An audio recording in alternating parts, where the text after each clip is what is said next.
अस्सलाम वालेकुम। आज हम करने जा रहे हैं क्लास 9 साइंस फर्स्ट का पहला चैप्टर हरकत के कवानीन। तो इसका जो टॉपिक है वो है हरकत, हटाव और फासला और इशरा और न्यूटन के कवानीन, हरकत और मसावतें। तो शय की हरकत, मोशन ऑफ ऑब्जेक्ट मतलब कोई भी चीज़ की हरकत करना। तो नीचे दिए गए मसालों से आपके हरकत का एहसास होता है। हरकत होने और हरकत ना करने होने की वजह आप कैसे करेंगे। अभी देखिए इसमें कुछ मिसाल दी हुई है। इस मिसाल से पहचानिए कि वो चीज़ हरकत कर रही है या रुकी हुई है। देखिए परिंदों का उड़ना, परिंदे अगर उड़ते हैं तो वो हरकत कर रहे हैं ऑब्वियसली। खड़ी हुई रेल, अगर रेल खड़ी है तो आपके हिसाब से क्या होगा, वो हरकत नहीं कर रही है। हवा में उड़ती हुई घास फूस, तो घास अगर उड़ रही है तो वो हरकत कर रही है, रुकी है तो नहीं करेगी आपके हिसाब से। और पहाड़ में मौजूद साकिन पत्थर, और पहाड़ पे मौजूद साकिन पत्थर नहीं कर रहा हरकत, लेकिन साइंस के हिसाब से देखा जाए तो दुनिया में हर एक चीज़ हरकत करती है। समझ लीजिए अभी हम कहाँ रहते हैं, अर्थ पे रहते हैं, बराबर। अर्थ पे रहते हैं तो साइंस के लॉ के हिसाब से क्या है कि भाई धरती भी क्या करती है, मूवमेंट करती है। हर एक मिनट में 4 सेंटीमीटर वो हरकत करती, मूवमेंट करती है ना। उससे जो दिन और रात होते हैं, तो मतलब धरती हरकत करी मतलब हम भी हरकत कर रहे हैं। अब भले से वहाँ पे चीज़ें रुकी हो या खड़ी हो या चल रही हो, लेकिन हरकत तो हो रही है क्योंकि धरती हरकत कर रही है, बराबर। तो देखिए अभी यहाँ पे कुछ ऑप्शन दिए हुए हैं। अच्छा, रोज़मर्रा की ज़िंदगी में हम मुख्तलिफ़ अशिया को हरकत करते हुए देखते हैं। कई मरतबा हम अशिया की हरकत को हकीकत नहीं देख पाते। मतलब जैसे बहती हुई हवा को हवा चल रही है, हमको महसूस होता है कि भाई हवा तेज़ आ रही है, लग रही है, बट कैसे हम उसका मोमेंट देख पाते हैं क्या, है ना। वो दिखती थोड़ी है हमको। और दी मिसाल के मुताबिक हम अपने एतराफ़ में कई मिसाल बता सकते हैं। वो कौन सी है, कुछ भी हो सकती है। बस का चलना हो सकता है, कुछ भी हो सकता है, ट्रेन का चलना, लोगों का चलना। आप बस में सफ़र कर रहे हैं, क्या आपके बाजू में बैठा हुआ शख्स मुतहरिक है। अब देखिए इसका एक मिसाल मैं आपको देती हूँ। समझ लीजिए आप बस में बैठे हैं ना, बस में भले से आप बैठे, अब सामने से जो नीचे देख रहा है आप उस हिसाब से आप जो चल रहा है आप उसके हिसाब से आप हरकत कर रही है कि बस चल रही है, बस आपके साथ जा रही है, तो वो हरकत है ना, बराबर। अभी देखिए कभी बस में कभी ब्रेक लगता है तो क्या होता है, आप बैठे होते तो अचानक में आप झटका लग के आप आगे तरफ आते हो। क्यों आते हो पता है, क्योंकि उस बस के हिसाब से, मतलब बस में बैठने की वजह से आपका मूवमेंट हो रहा था, और मूवमेंट पे अचानक बस ने जब ब्रेक लगाई तो ब्रेक की वजह से क्या हुआ, उस मूवमेंट को रुकावट आ गई। और रुकावट कैसे, मतलब आप क्या हुआ, आगे की तरफ धक्का लग जाता है आपको, ठीक है। अब देखिए कोई शय हरकत में है या नहीं, ये तय करने के लिए आप कौन कौन से हरकत पे गौर करेंगे। ऑब्वियसली वो चल रही है या नहीं, वो अपनी जगह एक प्लेस से दूसरी जगह गई या नहीं, आप वही देखेंगे आप, है ना। अब देखिए आपने पिछली जमात में पढ़ा है कि हरकत अज़ाफ़ी नज़रिया है। अगर कोई शय अपने एतराफ़ और इनकाफ के मुताबिक मुसलसल जगह बदली करे तो मुतहरिक होती है। मतलब आपके एतराफ़ में कोई चीज़ बार बार जगह बदली करती है तो वो मतलब हरकत कर रही है, लेकिन जगह बदली ना करे तो वो साकिन है, मतलब वो क्या है, वो रुकी हुई है। आपके हिसाब से ऐसा ही होता है ना। अब देखिए डिस्टेंस एंड डिस्प्लेसमेंट। अब डिस्टेंस और डिस्प्लेसमेंट मतलब हटाव फासले में फ़र्क क्या होता है। अब इसके एग्जांपल से समझते हैं हम। इसका एग्जांपल क्या है, देखिए यहाँ पे आपको एक घर दिख रहा है। समझ लीजिए 2 भाई बहन हैं, एक है शकीला और है एक साकिब। तो साकिब क्या करता है, सेम प्लेस से वो लोग स्कूल के लिए निकलते हैं, ठीक है। तो साकिब सीधे जाता है स्कूल की तरफ, ओके। सीधे क्या करता है, अपने स्टार्टिंग पॉइंट से डायरेक्ट क्या करेगा, एंडिंग पॉइंट पे जाएगा। लेकिन उसकी बहन जो शकीला है वो सीधे नहीं जाती, वो क्या करती है, पहले जाती है अपनी फ्रेंड को लेती है, वो फ्रेंड का घर है मारिया, फिर मारिया को लेके वो जाएगी स्कूल में। तो देखिए इस हिसाब से क्या, बस को 1300 मीटर उसने रास्ता कवर किया, लेकिन मारिया ने शकीला ने क्या करी, 1200 वहाँ से चली, फिर 500 वहाँ से चली। तो 1200 प्लस कितना हो गया, 500, 1700, और ये हो गया हमारा 1300। तो ज़्यादा वक्त भी लगा होगा और ज़्यादा चलना भी पड़ा होगा उसको, है ना, और ज़्यादा एरिया कवर करना पड़ा होगा, है ना। तो ये जो डिस्प्लेसमेंट होता है, मतलब ये जो है ना, ये है डिस्प्लेसमेंट, मतलब ये है हमारा हट डिस्प्लेसमेंट मतलब हटाओ, ओके। मतलब एक जगह से स्टार्टिंग पॉइंट से डायरेक्ट हमारा एंडिंग पॉइंट, तो वो हो गया हमारा हटाओ। और ये हमारा फासला है, मतलब हमने कितना फासला तय किया, कितने टाइम में हमने कितना फासला तय किया, वो हो गया हमारा फासला मतलब डिस्टेंस, ठीक है। इसमें टाइम भी ज़्यादा लगेगा। और हटाओ में क्या होता है, डायरेक्ट स्टार्टिंग पॉइंट और डायरेक्ट एंडिंग पॉइंट, ठीक है। अब इसके बाद देखिए, ये तो मैंने आपको समझा दी, तो देखने की ज़रूरत नहीं है। अब किसी मुतहरिक जिस्म के ज़रिए अमलन दो नुकात, जैसे मैंने आपको बताया कि एक पॉइंट से डायरेक्ट अब दूसरे नुकात के दरमियान जो फासला होता है वो डिस्टेंस होता है। लेकिन मुतहरिक आगाज़, अभी देखिए उसने क्या करी, लड़की ने यहाँ से घूमी, मतलब ज़्यादा टाइम भी गई और घूम फिर के गई, है ना। तो देखिए अभी यहाँ पे बताती हूँ वापस से। ये देखिए अभी ये हमारी कौन थी भाई, शकीला ने क्या करी, यहाँ से आई, यहाँ से घूमी, यहाँ से गई, फिर यहाँ गई, है ना। तो उसने लंबा डिस्टेंस करी, पर इसने क्या करा, भाई ने डायरेक्ट यहाँ से स्टार्ट करा और डायरेक्ट एंड पे गया, है ना। तो एक चीज़ होती है घूम फिर के जाना, तो होता है डिस्टेंस, ओके। और डिस्प्लेसमेंट मतलब क्या होता है, आप डायरेक्ट स्टार्टिंग पॉइंट से डायरेक्ट क्या करेंगे, एंडिंग पॉइंट पे जाएंगे, तो वो होता है हमारा डिस्प्लेसमेंट, मतलब होता है हटाओ, ठीक है।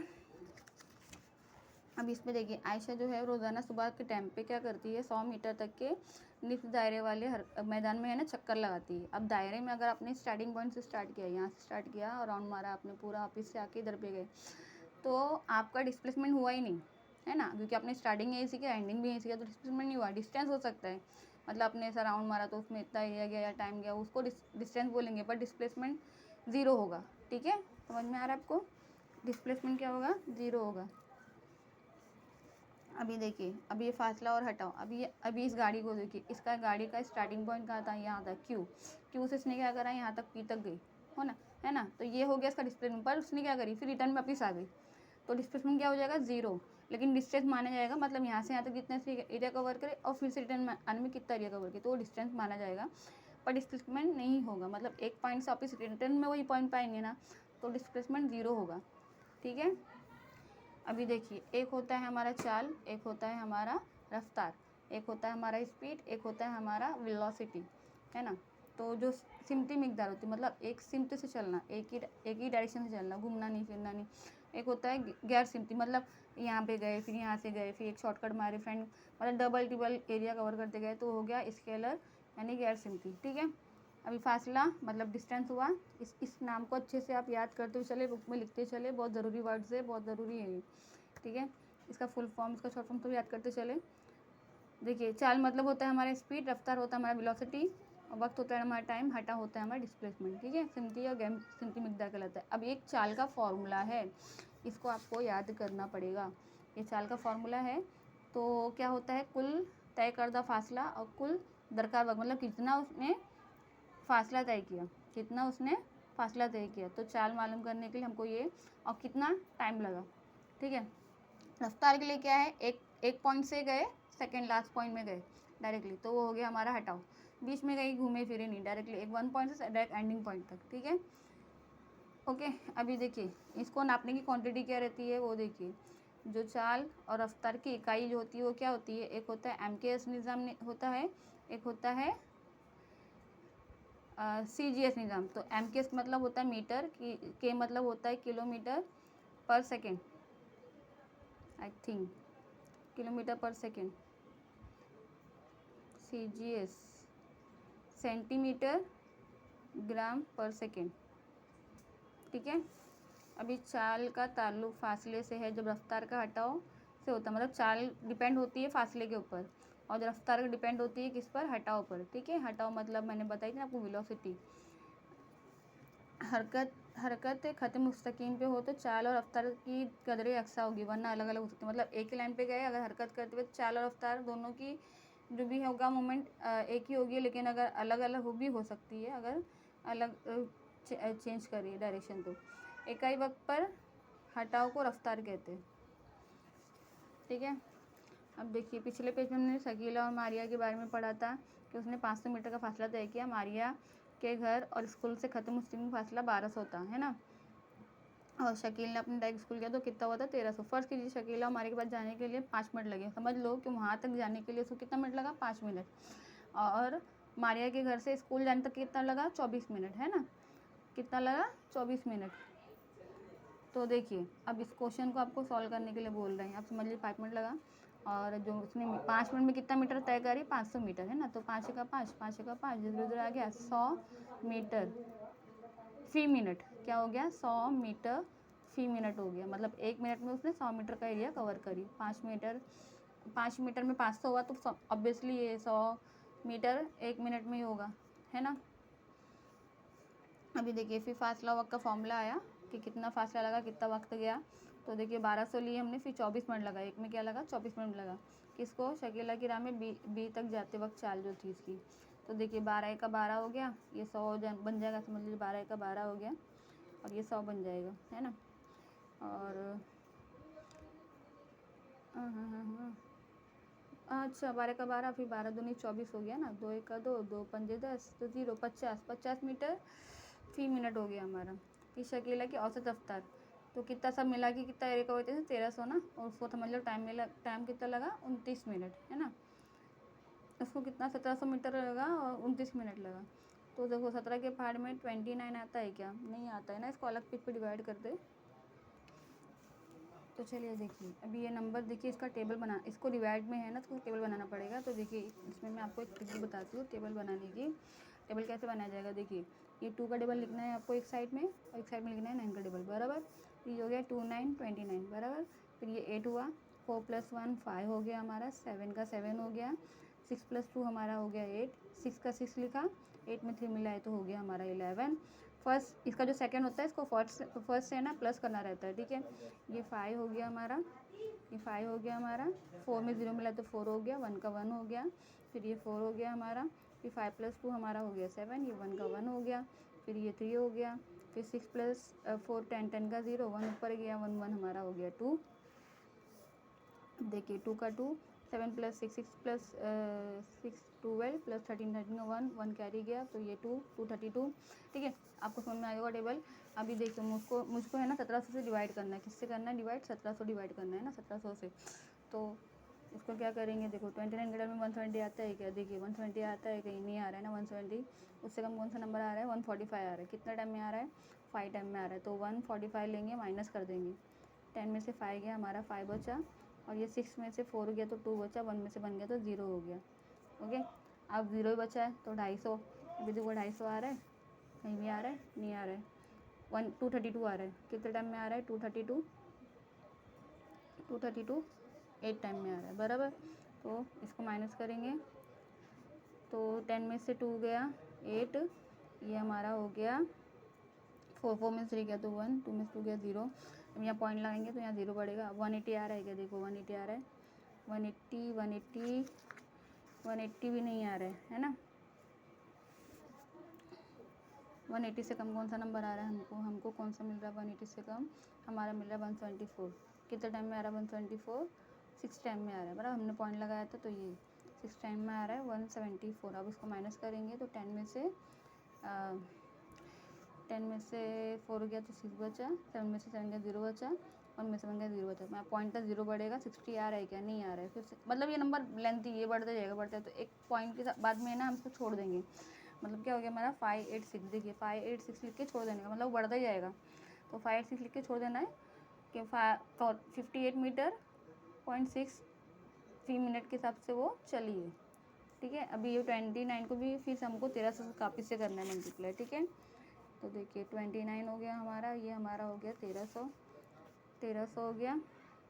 अब देखो 130 आ रहा है क्या, इसमें नहीं आ रहा है, उससे कम आ रहा है वो 116, कितने टाइम में आ रहा है 4 टाइम में आ रहा है, 116 कितने टाइम में आ रहा है 4 टाइम में आ रहा है। माइनस करेंगे, 10 में से 6 गया, कितना बचा हमारा 4, 2 में से 1 गया तो 1, 1 में से 1 गया तो 0। अब ये 0 बचा, ये ऊपर से नीचे आ जाएगा, देखो 145 140 नहीं 116 आ रहा है फिर से, है ना। वैसे हाँ 160 आ रहा है फिर से, मतलब 11 क्या हमको चाहिए था 140 ना, 140 नहीं आ रहा है, 116 आ रहा है, कितने टाइम में आ रहा है 4 टाइम में आ रहा है 116। फिर माइनस करेंगे हम इसको, फिर 10 में से 6 गया तो 4 बचा, और ये हमारा हो गया 3 में से 1 गया तो 2 बचा, 1 में से 1 गया तो 0। फिर यहाँ पे क्या करेंगे पॉइंट लगाएंगे तो यहाँ 0 बढ़ेगा। 240 आ रहा है क्या, देखो 240 आ रहा है क्या, 240 नहीं है 232 है, कितने टाइम में है 232, 8 टाइम में है। 232 हमारा कितने में हुआ 8 टाइम में हुआ 232। माइनस करेंगे, 10 में से 2 गया तो 8, 3 में 3 गया तो 0। फिर यहाँ पे पॉइंट था तो हम 0 बढ़ाएंगे तो 180 आ रहा है क्या, नहीं आ रहा है, उससे कम आ रहा है हमारा 58। ऐसा शायद लेंदी है, बढ़ते जाएगा। 58 कितने टाइम में आ रहा है 2 टाइम में आ रहा है, ठीक है 2 टाइम में 58 80। तो ऐसा बढ़ जाएगा तो 1 नंबर आगे करके हम कर सकते हैं। तो ये हो गया हमारा 44.83। मतलब अगर रिपीटेड नंबर होगा ना, मतलब कैसा आगे नंबर बढ़ते जा रहा है, तो कैसा समझ लीजिए यहाँ पे हमारा कितना हो गया, हमारा आ रहा है 4482, फिर आ रहा है 6, ऐसे नंबर आ रहे हैं ना। तो क्या करते हैं समझ लीजिए, तो सेकंड नंबर है ना उसको 1 पॉइंट आगे कर देते, तो ये हो जाता है हमारा 283 हो जाता है। ठीक है, आया समझ में आपको? देखिए आंसर हमारा सॉल्व हो गया। अब देखिए मुसद्दिक जो है वो मोटरसाइकिल पर सफ़र कर रहा है और सफ़र के दौरान रेल में से मौके पर क्या क्या होगा बताइए। 1.3। अभी सफ़र कर रहा है तो राउंड में शक्ल कर रहा है ना, आपको दिख रहा है ये। तो इसमें सिम्त बदली नहीं करते हुए चाल को बढ़ाने या कम करने की रफ्तार पे कौन सा असर होगा? बढ़ाएगा तो जल्दी जाएगा, कम करेगा तो कम कम देरी में जाएगा। सिंपल सी बात है, अगर इसने वेलोसिटी बढ़ाया, स्पीड बढ़ाया, तो चलिए पहुंचेगा ना कोई सफ़र में। मुसद्दिक के सफ़र के दौरान रास्ते में एक मोटर आने पर क्या चाल और रफ्तार एक्स्ट्रा रहेगी? अगर सामने से कोई मोटर आ जाती है तो स्पीड को कम करेगा, इस बात मतलब टक्कर हो सकने का चांस होता है ना। तो मोटर की स्पीड को कम करना चाहिए, उसको कम ही करेगा आई थिंक। और मुसद्दिक की मोटरसाइकिल की चाल मुस्तकिल रखकर सिमत बदलने पर रफ्तार में क्या असर होगा? तो ठीक है, इसमें बस ये चाल क्या होगी, रफ्तार क्या होगी, ये सब पूछ रहा है। अभी देखिए चाल की जो पैमाइश है, फासला वक्त, सबसे पहले किसने की थी? गैलीलियो ने की थी। हवा में आवाज़ की चाल, मतलब हवा नूर के थ्रू जो भी आवाज़ जाती है, मतलब अगर हवा ना हो तो हम कुछ भी बोलेंगे ना तो सामने को सुनाई देगा नहीं। जो भी हमारी बात हम जो बोलते हैं ना वो हवा के ज़रिए यहाँ से वहाँ ट्रांसफ़र होती है। ठीक है, तो हवा में जो नूर की चाल कैसी है और आवाज़ की चाल कैसी है, सूरज की गर्दिश की चाल कैसी है, सबसे पहले गैलीलियो ने इन्वेंट किया था। ठीक है, अभी देखो यूनिफॉर्म मोशन और नॉन यूनिफॉर्म मोशन, मतलब अयस्तर चाल और गैर अयस्तर चाल, बराबर। अभी हमारा अकबर एंथोनी 3 है, 2 श्लोक। तो देखो ये लोग ने सफ़र तय करे, 5 बजे चले थे तो 0 था सफ़र, 5:30 बजे एक ने 14 करा, एक ने 18, एक पे 20, ऐसे टाइमिंग बताया हुआ है। तो देखिए इसको ध्यान कीजिए, 14, 28, 42, मतलब हर एक में 14 नंबर बढ़ा है। और देखिए 18 का टेबल पढ़ेंगे तो आप देखिए 18 का टेबल है, मतलब हर एक में 18 का नहीं 18 का टेबल से नहीं कट रहा है, ये 18 का बना के देखते हैं, बनाते हैं 18 का। हाँ तो देखिए मैंने इसका टेबल रेडी किया है। तो ऐसे जो मैंने आपको बताया तरीका टेबल बनाने का, कोई भी नंबर का, तो मैंने टेबल तरीके से बनाई हूँ उसमें। तो इसमें देखिए क्या बता रहा है, 18 है, 36 बराबर है, लेकिन थर्ड टाइम पे हमारा 50 कितना हो जाएगा, 4 है, सॉरी ये 4 है, 6 हो गया, 54 हो जाएगा। बट यहाँ पे क्या दे रहा है, यहाँ पे दे रहा है 42। तो 4 टाइम में 72 है, तो ये 70 है, मतलब ये क्या हो रहा है, नंबर कम ज़्यादा है, मतलब कहीं पे उसने स्पीड कम करी है, कहीं पे स्पीड उसने क्या करी, बढ़ाई है। बट ये लोग दोनों बंदे लोग हैं ना, ये लोग ने सेम स्पीड रखी है। अगर 40 की स्पीड तो 40 की स्पीड से गाड़ी चला रही है, उन लोगों ने बढ़ाया कम नहीं किया, बट इसने कम ज़्यादा किया है स्पीड को। इसकी रफ्तार को हम बोलेंगे गैर अक्सर चाल, और इन दोनों की रफ्तार को जो हम बोलेंगे अक्सर चाल बोलेंगे, क्योंकि लोग की स्पीड जो थी ना वो सेम थी। ठीक है, अभी देखिए अकबर अमर एंथोनी सफ़र, ये जो भी है इसका पॉइंट मैंने आपको समझा दी हूँ, उसको पढ़ने की ज़रूरत नहीं है। एक्सेलरेशन क्या होता है, इशारा क्या होता है, मतलब हम किसी भी चीज़ को बाइक चलाते हो ना, बाइक में आप स्पीड देते हो, एक्सेलरेशन दबाते हो, क्या होता है, स्पीड बढ़ती है, बराबर। तो उसको ही कहते हैं हम एक्सेलरेशन। तो देखिए बचपन में आपने ढलवान खिसलते फिसल करके खेला होगा, आपको मालूम है ढलवान खिसलते वक्त शुरू में रफ्तार कम होती है, लेकिन जैसे जैसे आप क्या करेंगे, आगे जाएंगे, जैसे फिसल गुंडी हो गई है ना, आप स्टार्टिंग में बैठते हो आपकी स्पीड कम होती है, बट जैसे जैसे नीचे जाते हैं ना आपकी स्पीड क्या होती है, बढ़ जाती है ना। तो उसको बोलते हैं एक्सेलरेशन। ठीक है, मतलब नीचे धरती भी हमको खींचती है, ग्रेविटी है ना ज़मीन के अंदर, तो जैसे आप अर्थ के नज़दीक जाते हो अर्थ आपको ज़्यादा तेज़ी से खींचता है। ठीक है, अभी इशरा, इसकी रफ्तार में तब्दीली होती है, मतलब स्पीड में तब्दीली होती है, ज़्यादा बढ़ सकता है, कम भी हो सकता है, और अपॉन वक्त। ठीक है, इशरा को मानने का समझने का फॉर्मूला ये है। आपको सब फॉर्मूले याद करने पड़ेंगे जितने भी है, क्योंकि आपको 10th में फिर से काम आने वाले हैं। लेसन नंबर 1 लेसन नंबर 2 दोनों मिला के आपको 10th में एक ही चैप्टर आएगा। ठीक है, तो इस लेसन को अच्छे से समझ के लीजिए, बहुत ज़रूरी लेसन है ये। ठीक है, ये फिज़िक्स के ऊपर है ये लेसन। अगर तम मुतहरिक जिसमें साकिन हो तो इस वक्त तय रफ्तार क्या हो गया, मतलब साकिन और रुका रहेगा तो उसकी स्पीड जाहिर सी बात है ज़ीरो ही होगी। मतलब स्टार्टिंग में वो कोई चीज़ रुकी है, वो हरकत नहीं करी, तो उसकी स्पीड ज़ीरो ही है ना। मुतहरिक जिसमें अगर आखिर में साकिन हो, अब लास्ट में अगर रुक गया तो लास्ट में इसकी स्पीड ज़ीरो हो जाएगी। स्टार्टिंग में तो चल रहा था ना वो। अभी देखो ये एक होता है मस्बत इसरा, एक होता है मनफी इसरा, एक होता है शिफर इसरा। ठीक है, तो उसको समझने का ट्राई करते हैं क्या है ये।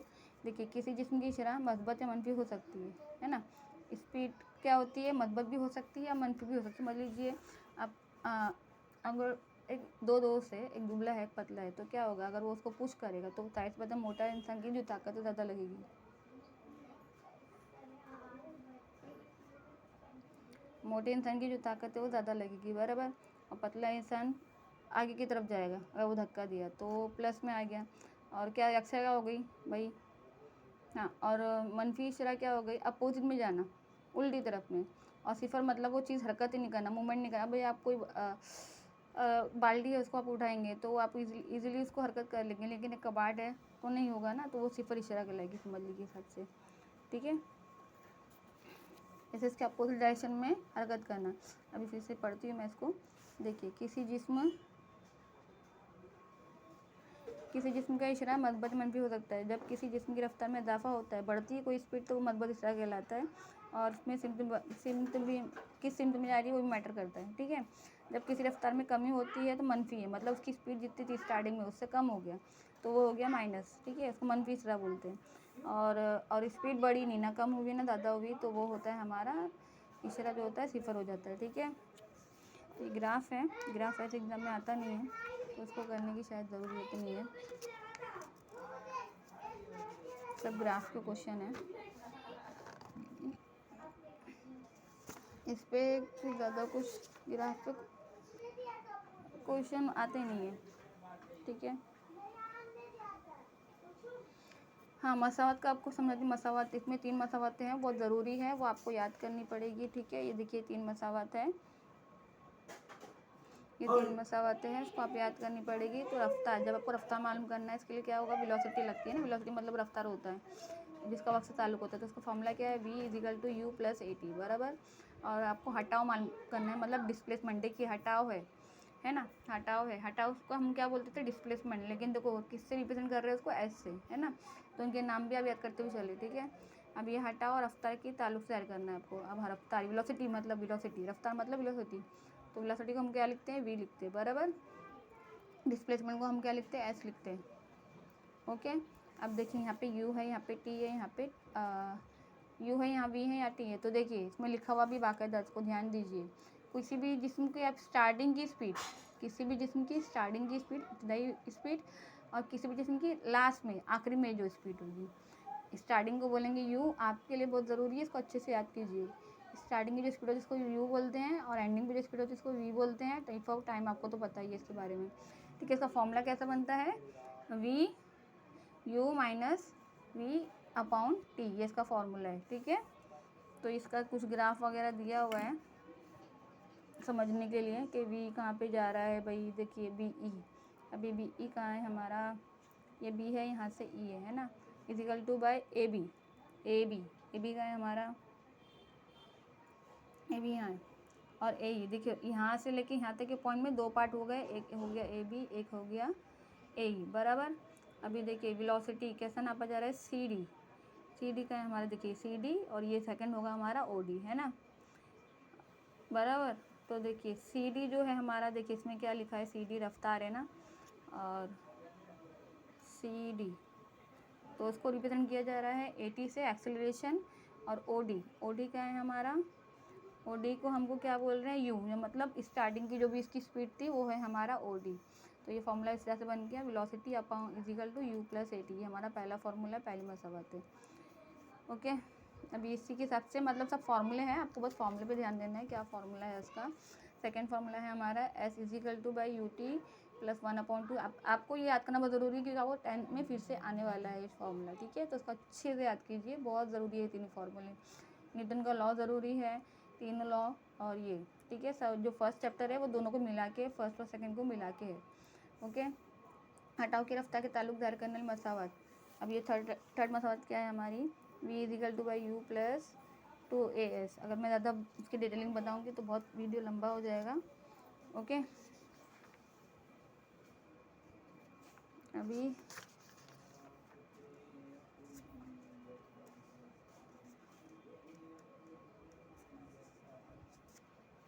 ये सब फॉर्मूलेज वगैरह हैं, ये भी टेक्स्ट बुक में मतलब पेपर वगैरह में नहीं आते हैं बच्चों को, तो ज़्यादा समझने की ज़रूरत नहीं है।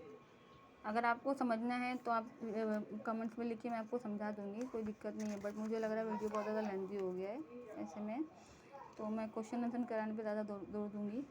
अभी देखिए न्यूटन के लॉ पे जाते हैं डायरेक्टली। न्यूटन का लॉ क्या बोलता है? न्यूटन का जो पहला लॉ है ना, वो क्या बोलता है?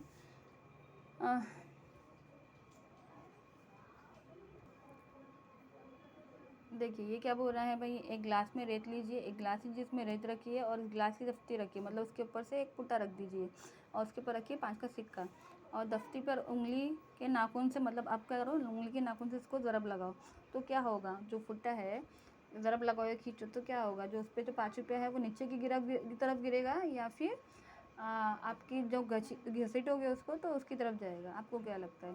तो देखिए रस्सा खींचने के मुकाबले में आपने हिस्सा लिया होगा, जब दोनों जानब से कुव्वत मसावी होती है तो रस्सी में दरमियानी में रुक जाती है, मतलब ना वो आगे होती है ना पीछे। सेम अगर ताकत लगाओगे तो रुक जाएगी। दोनों जब कुव्वत मसावी होगी तो क्या कुव्वत क्या होती है, मुतवाज़न हो जाती है, सेम हो जाती है, तो वो रुक जाता है ना। लेकिन अगर एक बाजू में कुव्वत बढ़ गई तो सेकंड वाला क्या हो जाएगा, गैर मुतवाज़न हो जाएगा। मतलब कि अगर किसी जिस्म पर बैरूनी गैर मुतवाज़न कुव्वत अमल ना करे तो वो जिस्म साकिन या खुद मुस्तकिम पे अक्सर रहता है। उस हालत वो उसी हालत में रहेगा। समझ लीजिए मैंने ये कॉपी ली हूँ, मैंने इस कॉपी को ऐसा रख दी, ओके। अब जब तक मैं इसको नहीं हिलाऊंगी तो वो थोड़ी ना हिलने वाला। मैं इसको यहाँ वहाँ तो नहीं करूँगी तो थोड़ी ना हिलेगा।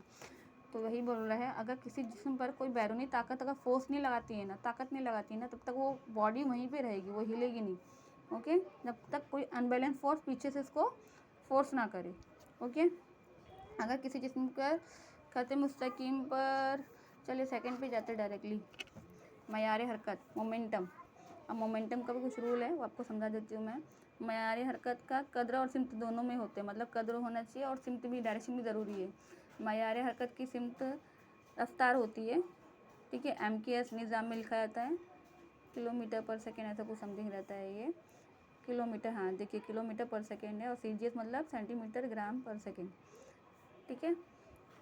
तो किसी जिस्म पर अमल करने के लिए गैर मुतवाज़न कुव्वत रफ्तार पे तब्दील पैदा करती है, तभी वो मयार हरकत में तब्दीली आती है, बराबर। तो देखिए इसको मैं कुछ इस तरह से बोलूँगी, मयार हरकत की तब्दीली मतलब शरह अमल में कुव्वत के रास्ते से तनासुब होती है। मयार हरकत की तब्दीली कुव्वत की सिमत में होती है। अब समझ लीजिए, अगर एक बाइक जा रही है और एक ट्रक जा रही है, अगर दोनों की टक्कर हो गई तो कौन ज़्यादा किसको लगेगा? जाहिर सी बात है बाइक को, क्योंकि बाइक का जो उसमें जो मटेरियल थे, जो भी मास था उसके अंदर ना, वो कम थे किससे, ट्रक से। तो जो जितना ज़्यादा उसमें बॉडी में मोमेंट वो रहेगा, बॉडी में मास रहेगा ना, उतना ज़्यादा वो इफ़ेक्ट करता है किसी को, समझ लीजिए, ठीक है। तो मयार हरकत की तब्दीली का फॉर्मूला क्या है, MV - MU/T, ठीक है। ये भी फॉर्मूला है, आपको याद करना पड़ेगा इसको भी। अभी F मतलब होता है फोर्स और ये होता है अल्फ़ा, ये इसको K से डिनोट करता है, मतलब इसको हटाएंगे तो इजिकल टू बाई K आ जाता है। F का मतलब होता है, क्या बोली थी मैंने, मास। देखिए अभी फोर्स का क्या है, फोर्स मतलब क्या हुआ हमारा, फोर्स मतलब क्या हुआ, इस बॉडी में कितना मास है ना, किस बॉडी में कितना मास है और कितना एक्सेलरेशन है, मतलब स्पीड है, दोनों मैटर करता है। उस हिसाब से उसमें फोर्स लगता है। हल्का होता है तो ऐसे जाएगा, अगर भारी हो, अभी समझ लीजिए कि मैंने पंख ली, ऊपर खड़ी हो गई और एक बॉल ली, है ना, तो पहले कौन स्पीड में नीचे आएगा? जाहिर सी बात है आप बोलोगे बॉल। क्यों? क्योंकि उसमें जो मास है ना वो ज़्यादा है और पर में क्या हल्का, वो हिलते डुलते आराम से आएगा, है ना, बराबर। तो M मतलब मास, उसमें कितना क्वांटिटी में मटेरियल है ना, मास ऑफ एक्सीलरेशन। तो फॉर्मूला क्या बना इसका, mass multiply by acceleration equal to by हमारा हो गया F, ओके।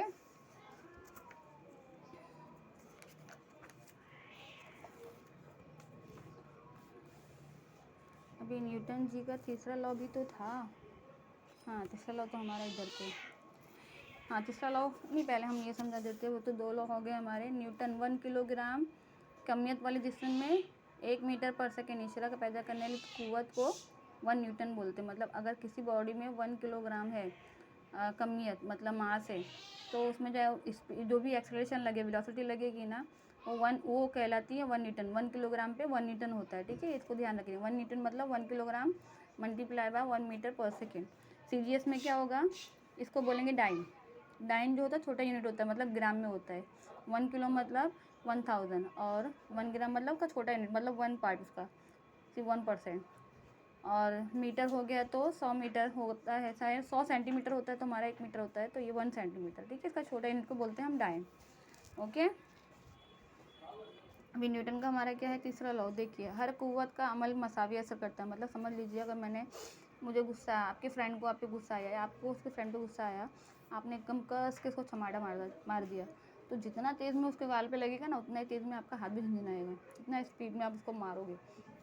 इसका मतलब क्या होता है कि हर कुव्वत का जो भी अमल होता है वो उस पर भी इफ़ेक्ट करता है। उसका रद्द-ए-अमल उसको पलटा के होता ही है और उसके मुखालिफ में वो रिएक्ट करता है। ठीक है, तो आगे कुछ फार्मूले वगैरह है। आई थिंक इसी के साथ मैं यहाँ पे चैप्टर ख़त्म करती हूँ, क्योंकि आगे जो भी क्वेश्चन है ना, इसमें टेक्स्ट बुक के नहीं है, मतलब आपको 16 क्वेश्चन में नहीं है। अब मैं इसके क्वेश्चन आपको बताती हूँ, इसके क्वेश्चन सर क्या है। ठीक है, आपको बताती हूँ और उसको आप याद कीजिए। आगे वाले वीडियो में बताती हूँ आपको इसके क्वेश्चन आंसर भी।